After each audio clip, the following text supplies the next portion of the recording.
Hello, my name is Sue Knight, and I'm Chief Executive of the Confederation of Healing Organisations.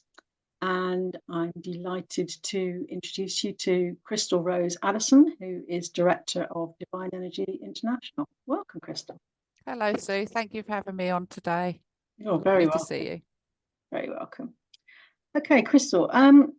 Now I know what you do. I know the type of healing you do. I've actually received the healing you do, which is lovely. But I'd like you, please, to tell everybody about divine energy healing and perhaps tell us how you started into it. Okay, well, divine energy healing is from source, as all healing is. And it's not dissimilar to any other healing in that respect. About 20 years ago, I started my healing journey with Usui Reiki.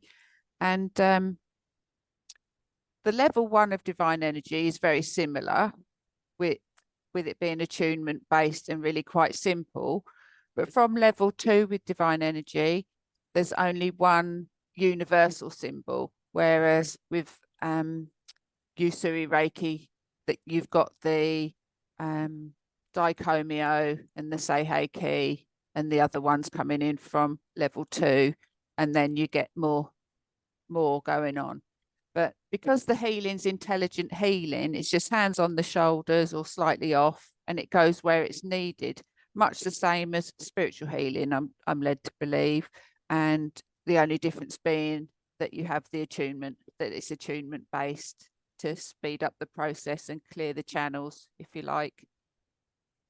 Okay, so it's still attunement based, like Reiki is. Yeah. There's still 3 levels?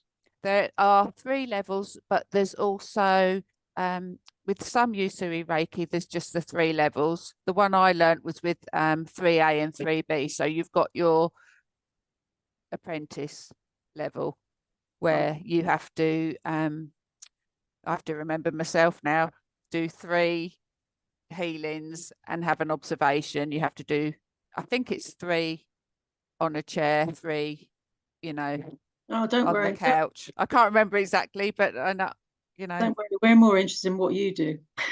that came in a bit later, the apprentice, when Okay. So is this sort of open to, can anybody do this? Well, how it came about, it was getting back to the first question, Yeah. is I woke up at 3 in the morning, as a lot of people do, and it came into my head almost like a message, as if someone was speaking to me. If you could make any healing you wanted, what would it be? And I thought, well, there's plenty of healing out there. I questioned why I'd want to do any more healing, but somehow or other, as we know, thoughts are prayers. It had gone up to the universe that Usui Reiki, that my opinion of it, while it is very high because it's a healing and it's wonderful, is that it was a little bit too confusing for perhaps someone with dyslexia or any learning difficulties at all, because it gets quite confusing with all the different symbols. Okay.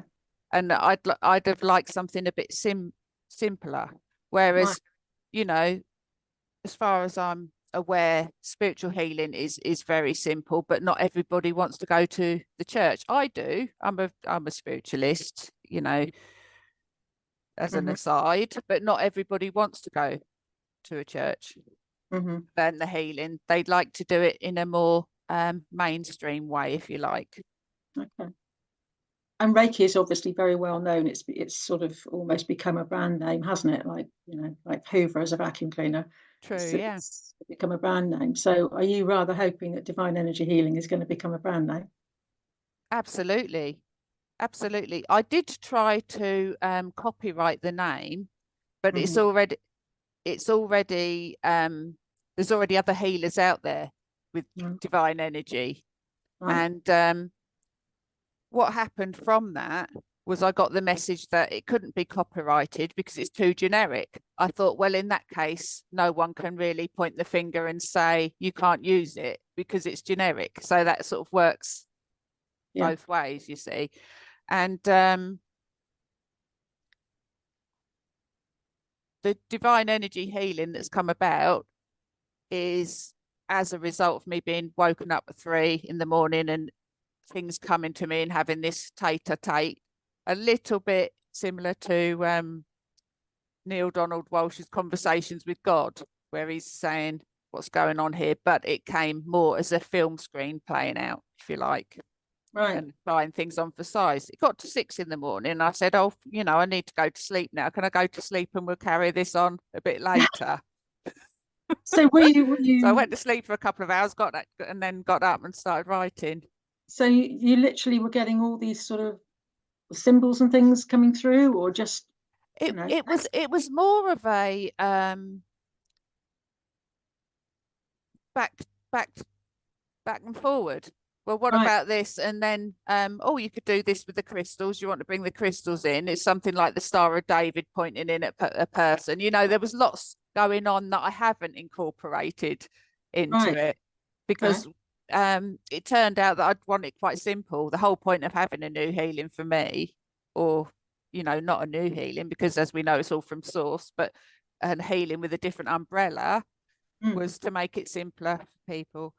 And then we found, as you can send distance healing, the other thing that's a little bit different is it can be taught on Zoom, whereas I wouldn't really want Usui Reiki or anything like that taught online. And I used to be quite against that, but I found it did work. But the people that I taught initially were, funnily enough, all master teachers themselves. Oh, that's interesting. Then that's what the universe brought me, you see. But with the pilot I did in the April of 2019, that I was recently reminded of, it came up on my Facebook. One of those of the 3, one was my husband George, long suffering, you know, gets dragged. He's done all my healings. And there's him. And then there was Claire Sutton and Katie Brindley. Katie, she's a medium, but she's never done any healing before. And she came along and I could feel it coming from her. So I knew it worked. I knew the attunements had worked. Claire's more interested in the mediumship, so they haven't really gone further than their level 1. You know, they do the healing, and a lot of people don't because they like the self-healing. And George was kind of came along to see what it was all about. So am I hearing then that it's people who have already got some experience that are doing it, or is it anybody that can do it? Anybody can do it, and I feel it's something that's simple. I mean, I taught Usui Reiki to my boys, unbeknown to them, really. They were younger, and I think the youngest one was having problems with his emotions. The older one had had a trauma when he was 10, fire accident. And I sat them down, literally, they're outdoor boys. So I did the attunements. They went off to play for a couple of hours and sat them down again, did the attunements, which take all of 5 minutes, you know, because it's hard to get boys to sit still if they're like mine for it. And it helped him. And what I noticed with the youngest one was he went from being an angry child to then crying if he was upset. And I thought, it's kind of taken him to a different level. He's not taking it out on anyone else when he's emotional now, you know. And but crying's actually a release, isn't it? It's better for you than hurting someone else. As we know, we're hurting ourselves if you hurt someone else, you know. And of course, boys, there's this thing about boys not crying, but actually, you know, these days, actually, I think there are more boys who are showing their emotions, and it's better for them, as you say, to get things out for them. Well, we have the new generations coming through, which are more sensitive, and, you know, there's the ascendancy going on at the moment. You can kind of feel the energy lifting aside from the wars going on, you know, which there always is, unfortunately, if some, you know, touch wood. I mean, we'd all love a peaceful world, but then I feel if we, even from self-healing, if a person comes and gets self-healing, then it's all healing out into the world, because then everyone they come into contact with, when they're a little bit happier in themselves, benefits from that energy from them. So how long was it before you actually started practicing it then, from the time you got the symbols and the chat? Well, it was a funny time for me, not funny ha, but I think I was a little bit personal coming now, but you find that you don't need to go into it. You don't. No, it won't be. But I had a surgery coming up, a lady's surgery in 2019, and which was originally booked for Valentine's Day of all things, and the universe knows I'll have time to be writing up then, because you know you've got your 6 weeks healing going on afterwards, and it was also my intention to update my crystal therapies, which I did as well, and that's something I'm writing a chapter about at the moment, is the Crystal Angel Lightworker. That's another one. That's crystal therapy. That's another different thing. But with divine energy healing, it just came about at the time where it was really needed, and then 2020 came.